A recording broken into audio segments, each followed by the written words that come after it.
Hi friends, I am Dr. Pratap Singh Rathore. I have done MD in Forensic Medicine, and today we will continue with to talk about examination of survivor of rape. So, first of the objectives of this examination is to search for any physical signs which are indicative of that there is some kind of gender violence or sexual assault was done. Then to collect and preserve any evidence for lab examination so that it will be helpful for further investigations, and treat the victim of survivor of the sexual assault for any injuries or any sexual transmitted diseases are present, and later on if she or her if she undergone any psychological damage has been occurred. These are the three main objectives of first for examination. Now coming to what are questions we should know should be answered in case of cases of rape. First, whether there is evidence of recent sexual intercourse or not, whether there is evidence of previous sexual intercourse was present or not, whether physical signs present confirm the use of force or any stupefying drugs. So we should know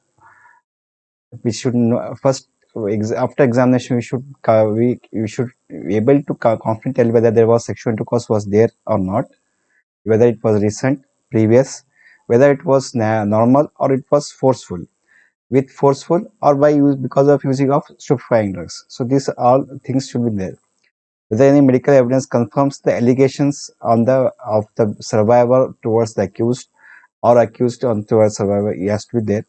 Whether all the relevant specimens are collected to confirm the allegations and to assist in identifying the parties involved.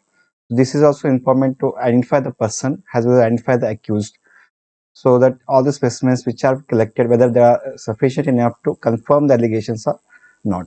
So these are few things has to be answered. So to this answer, examination has to be done thoroughly from in detail. Preliminary, first of all, if the survivor has come to the hospital claiming to be has been sexually assaulted, then the doctor duty is to inform the police officer. Or in some cases, the survivor may go to police station, then complaint, lodge a complaint, and she may come to the hospital for examination. In such a cases, the police advises the survivor should be advised that she should not change the clothes or bath before medical examination. So many of times the many evidences are present in the clothes itself, as well as if she baths, then the evidences will be lost. The survivor has to be examined without any delay, and authority of investigation officer has to be there, and the requisition from the authority has to be present. So after intimating the police officer, the police officer constable or police officer may bring a letter claiming for examination, and it has to be present. The letter from police officer, then our magistrate should be present. Then afterwards, consent has to be taken. If the survivor is less than 18 years of age, then the guardian's consent is required. Or if there is a mentally retarded, then in case then also the guardian is sign is required. Otherwise, more than 18 years of consent of the survivor is enough. Then date and time should be noted. Identification of person who is accompanied or accompanying police constable has to be noted. Examination should be done without any delay, since many times like verbal tenderness, detection of spermatozoa lost as time passes. The following things has to be recorded by the doctor. So first of all, the person who brought the survivor, whether the survivor herself has come or it was brought by the police officer or not. A short factual account of the incident has to be taken. History should be taken. Short history should be taken. Survivor history of habits, intercourse, vaginal discharge, infections, or pregnancies, any present should be noted down, which will be helpful to decide, correlate with the evidence present. If the menstrual history is present, so menstrual history, if she is undergoing menses, then there is chances that evidence may be lost, or the blood which is present near the genitalia may be confused for menstrual blood.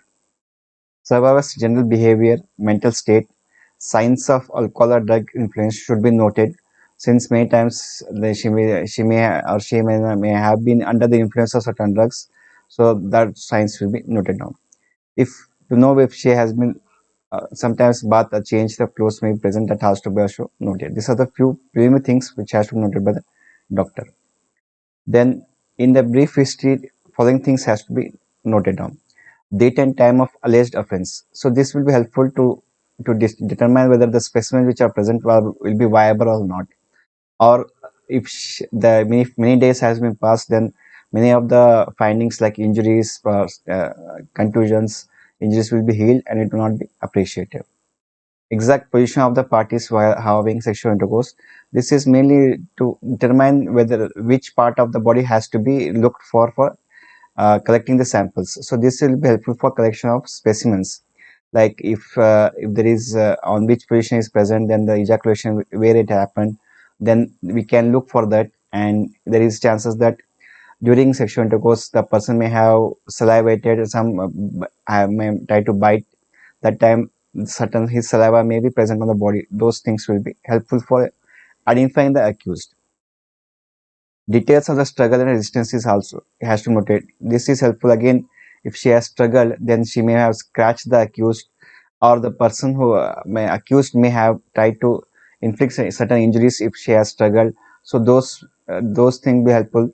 Certain that in that cases, if she has scratched, then the bleeding from the victim may be present on the survivor's body. That will be helpful. So any signs, any details of struggle and resistance will be helpful for you to determine the identifying the positive findings which may be helpful to catch the accused. Then pain and hemorrhage or penetration, any type of pain anywhere on the body should be noted and should be treated. There is penetration in the vulvar region. If there is penetration, then there will be pain will be present. That's noted down. If there is a signs of assault are present, if the victim survivor has struggled, there is signs of struggle like contusions will be present, scratches will be present, scratch abrasions will be present on the backside. Those things will be helpful to determine whether the sexual intercourse was forceful or normal. So this will be helpful to determining that signs of assault are present or not. Then signs of alcohol intake or any other stupefying drugs or intoxicating drugs are present or not should be noted down. Whether it was there or not, if there any victim survivor was given some alcohol or not, whether some use of condoms was there or sanitary pad was used during the act was also history should be taken. So this history will be taken. It may the questions may be very traumatic to the victim survivor, but these questions will be helpful for collecting the evidence and will be helpful for survivor itself in the future case. Then you go for examination of cloth. The clothes are examined for presence of blood, semen stains, tears, or any mud samples. Any marks or suspicious stains are preserved for examination by chemical examination. So, to examine the cloth, the survivor is made to stand on the clean sheet of paper, and one by one, all the cloth articles are removed from all the things. So, if she has not changed the clothes after being assaulted, then the clothes will have many evidences like a mud particle or hair follicles of foreign hair follicles. Anything will be present. So anything which falls off will be preserved, like earth, buttons, or hair sample will be has to be preserved in the clean sheet of paper. Whatever falls off has to be uh, preserved in a polythene paper, sealed and sent for examination. The clothes itself has to be air dried and again sealed in a polythene bag and sent for examination. Foreign hairs, if present, has to be preserved and to be compared for the accused. Then we go for general physical examination. In general physical examination, we look for first is the marks of violence should be identified like scratches, bites, bruises on forearms, wrist, face, mouth, throat, chest, lower abdomen or inner thighs or back. So those are the common areas where scratches, bites or bruises will be commonly seen. All marks of injury should be recorded and carefully described with regards to their appearance. Sometimes in the survivor's report, there is a diagram of a human body in which they can describe all the injuries by diagrammatic representation of the injuries should be done for uh, easy manipulation, easy understanding of the injuries. If there is a particular face, it indicates that partial asphyxiation of the face may have been done by the accused. Then swabs should be taken from for teeth marks. If bite marks are present, then teeth will be present. So swabs should be taken. The photograph should be taken of bite marks so that we can compare the teeth marks of the survivor, the accused. Then accused saliva, if may be present on the bite marks, should be taken. Since saliva consists of sometimes some in secreted group of people who can secrete blood groups in the saliva, this will be helpful to identify the blood group of the accused. Broken nails are noted and debris under the nails are removed.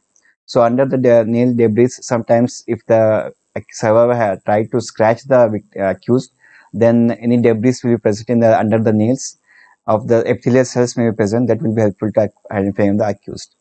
Any type of hairs. So hairs, foreign hairs may be present. Any loose hairs may be present on the body that has to be taken present. If on the throughout the body should be examined. Any loose hairs which falls off should be preserved since it may be present. It may be of accused. Seminal stains on the body wherever it may be present. So it may depend on whether how the sexual intercourse was done. So seminal stains may be present anywhere on the body. If there is seminal stains, it has to be noted and preserved. Any blood stains. So if the survivor is a virgin, there is a chances that hymen may tear and there may be bleeding present in genitalia.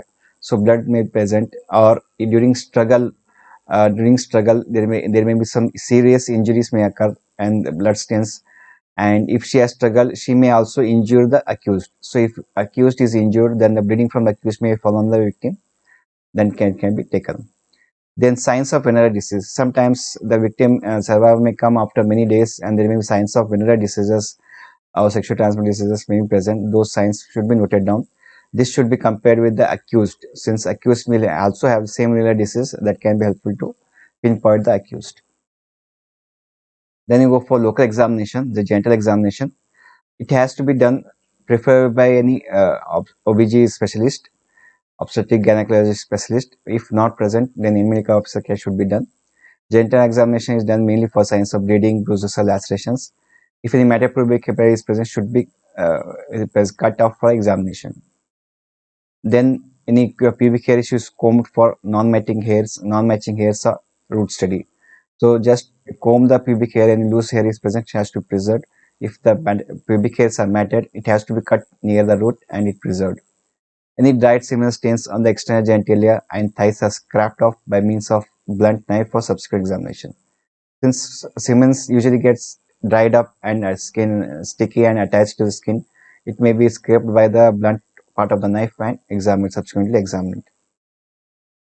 Then you go for detailed examination of genitalia.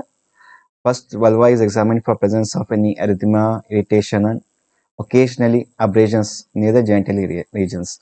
So again, in this case of struggle, there may be chances that some form of injury will present in the vulva. Then labia is examined, labia majora and labia minora. Injury to labia is not common, but fingernail scratches may present on labia, particularly in the labia minora, scratches may present. Swelling and tenderness of labia minora may be indicative of sexual activity. So sometimes if during struggle, the accused may try to penetrate. In that cases, there may be swelling and tenderness may be present in the labia. Swelling and engorgement of vulva, the introitus, clitoris, and labia minora are caused by penile stimulation. These signs usually normally fade off by 1 to 2 hours. So, since for that purpose, it has to be examined immediately. So, usually they get engorged during stimulation and sometimes by penile stimulation. Then you go for hymen examination. This has any positive findings if the survivor is virgin. Even in case of deferrate cases, sometimes some findings will be present. Usually, hymen is present is clearly seen in case of virgins, but it is usually teared apart if indefinite woman who has experienced many times of sexual intercourse. Laceration of hymen occurs with the first intercourse and in virgin. This is a principal evidence of same. Tearing of hymen usually occurs in the posterior lateral position, which is usually in the 5 to 7 o'clock position. Even when examined after 3 to 4 days of offense, edges are usually swollen, congested, and smaller in appearance. So hymen can be examined by use of a glass rod. Just by placing a glass rod under the hymen tear, you can clearly examine the hymen. So usually it tears near the 5 to 7 o'clock position, that is 5, 6 and 7 o'clock. In these three positions, the hymen tear may be present. Signs of recent rupture of hymen are usually rack tears, that is loose tears will be present. If the tear is present, that is indicate of recent tears. Lack of epithelial healing, then edema and hemorrhage. These are the signs of recent rupture of hymen. Again, hymen are usually seen in virgins and it may not be appreciated in case of deferrate women. Sometimes hymen may not rupture even in the virgins if penetration was not full. It was just a sexual act, but it was not penetration, it was not there. Hymen, if the hymen is tough, fleshy or elastic. In young children's penetration may not occur, and in deferrate women, hymen will not be ruptured since hymen will not be present. Then coming to posterior commissure, examination of posterior commissure. So anterior commissure and posterior commissure usually formed by the labia majora. So anterior commissure is near the perineum, near the anterior part. Posterior commissure, labia minora forms continuous with the labia majora and minora forms of posterior commissure. And between these two is the fourchette. So posterior commissure may be ruptured, especially if there is a disparity in size between the male and female organs. The fourchette, which is the difference between the posterior commissure and the vulvar introitus, is fragile and often get tears during the first intercourse. Again, this is appreciable mainly in case of virgins. Examination of vagina. Vaginal examination is done to determine the degree of penetration. So this is usually done to know whether there was any penetration was not there present. Any secretions or injuries are noted. Contusions of the vagina are seen at the dark red areas, mostly in the anterior vaginal wall. With violent intercourse, laceration of vaginal walls may also occur. There may be gait may become broad and painful because of the laceration of vagina. Cervical examination, cervix examination. Abrasion of cervix occurs almost invariably due to vaginal penetration and usually due to digital penetration than the penile penetration. So usually if the hand or use of any instrument may be present, because of that cervix may get injured. The abrasion is usually found in the external walls and the margins are not clearly defined. Then we go for 16 examination. So after completion of clothes, gender examination, local examination, and systemic examination, this is usually done to know whether because of rape there was any changes in the RS, and CNS system. Mainly in psychological trauma may be present that has to be looked for. Then samples collected. So what are the samples should be collected in case of any case of survivor? The first is the hair samples. So in hair samples, there different parts of the body are hair should be collected from different parts. 10 hair should be cut from the different location on the head. Pubic hair combing should be done. Avals pubic hair should be taken. Again, the hair samples are collected mainly because to identify the survivor's hairs with the accused hairs. Pubic hair combings should be done to presence of any loose hairs. Sometimes the accused pubic hairs may also be present. Any avals pubic hair should be collected. Loose hair found anywhere on the body to compare with the identify the foreign hairs. Matter pubic hair for presence of spermatozoa, lubricants, etc. has to be done. Next sample collected in the survivor is the finger scrapings for blood tissue from the accused may be seen. Any foreign matter which is present in the body should be collected in separate polythene bags. Any foreign materials may include a small plastic button to any mud particles, anything may be present. 5 ml of blood is collected for blood grouping and DNA profiling. Then 5 ml separate is collected for alcohol for presence detect for any presence of alcohol, any drug or any for renal disease. Urine is also collected for drug and alcohol or drug screening. Then saliva is collected of the accused for secreted grouping to know what are blood groups, what is the blood group of the survivor to compare with the accused. Swab from any body surface which has been kissed, licked, or sucked or bitten for saliva has to be done again to identify the accused. Genital swabs from introitus, vagina, and cervical is done to remove any presence of semen samples to compare the to find the semen samples to again to identify the accused. Swabs from any soiled areas of the skin. If any part of the body is soiled, then it has to be taken. Condoms, if it is present in the scene of crime, should be during intercourse should be collected. Sandy towels, tampons worn after intercourse should be examined. Swabs can be also collected collect vaginal cells for DNA for screening study. So these are the few samples which has to be collected in case of survival of rape. Then reporting of the survivor. Reporting should contain both negative as well as positive findings. There is no such a thing that there is whatever the finding is there should has to be present. It may be favorable to survivor or favorable to accused. Anything is there, negative or positive, has to be recorded. Doctor should never make a diagnosis of rape. Doctor cannot diagnose, or rape is not a diagnosis. It is just a judgment given by the judge. He may give opinion that there is signs of recent vaginal penetration, general physical injury, or intoxication. That the signs are consistent with the history given. The opinion should be regarding sexual intercourse and not regarding the rape, which will be decided by the court. So there is a famous saying that rape is allegation, easy to be made, hard to be proved, and harder to be disproved also. So Doctor's duty is to know to collect evidence of sexual intercourse, any findings which are relevant to the history given by the survivor, and to present the samples to for forensic science laboratory for which may be helpful for passing the judgment. Opinion should be based on examination of the scene, any signs of struggle if present, presence of blood or semen stains on the clothes and the body, presence of semen matter in the vagina, transmission of any diseases if the transmitter accused, then by the laboratory reports. So the laboratory report. This all should be considered when drawing the opinion. So there is a table provided by the government of India for drawing of opinion in case of sexual assault cases. If genital injuries and physical injuries present, first the provisional opinion is given, then the final opinion is given. Final opinion is given after the lab report has come. So provisional opinion is drawn based on the general physical examination, local examination. So if genital injuries and physical injuries are present, then opinion usually that there are signs suggestive of recent sexual forceful penetration of vaginal anus, sexual violence cannot be ruled out. So this indicates that there is signs of some forceful penetration, but it cannot be ruled out that sexual violence was there. If physical injuries are absent and genital injuries are present, it indicates the suggestion of recent vaginal forceful penetration, but it may not be of physical injuries, may not be present. If genital injuries are absent, but only physical injuries are present, which indicates that there are signs of use of force, however, vaginal, anal, or oral penetration cannot be ruled out. If both the physical and genital injuries are absent, which the opinion will be that there are no signs of use of force, however, final opinion is preserved for availability of FSR reports, sexual violence cannot be ruled out. So here, it mainly the doctor's duty is to know whether there was signs of force of genital injury, penetration was there or not.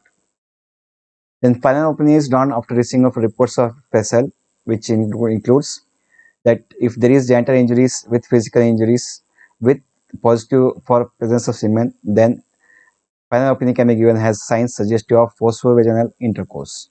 Forceful vaginal anal intercourse. If genital injuries are present with absence of physical injuries, with presence of semen stains indicate that signs suggestive of forceful vaginal anal intercourse. Again, then if there is genital injuries are absent but physical injuries are present, which indicates that with positive semen, that the signs of forceful vaginal intercourse are present. Again, genital injuries are absent and physical injuries are absent, but there are signs of semen present. Presence of semen indicates that there are signs of vaginal intercourse, but they may not be forceful. If genital injuries are absent, physical injuries are absent, if there is positive of there is semen are absent, there is positive for drugs, alcohol, and semen. The opinion will be that the signs suggestive of vaginal intercourse with under the influence of alcohol. Then if genital injuries are present, physical injuries are also present, but FSA report is negative for presence of semen, alcohol, or in drugs or lubricant indicates that there are no signs of suggestive of vaginal or anal intercourse, but there is evidence of physical genital assault. So if there is no positive finding of semen or alcohol or drugs, it only suggests that there is genital assault was done, but it may not be penetration may not be present. If genital injuries are present, but physical injuries are absent, with negative FS report indicates that there are no suggestive signs of vaginal intercourse, but there is evidence of genital assault will be indicate. If genital injuries are present, physical injuries are genital injuries are absent, physical injuries are present, then FSA report is negative for presence, negative report. Then the final opinion will be there is no signs suggestive of vaginal or anal intercourse, but there is evidence of physical assault. If both the physical and genital injuries are absent and FSA report is also negative, then the opinion will be there no signs suggestive of penetration of anal, vaginal or anal intercourse.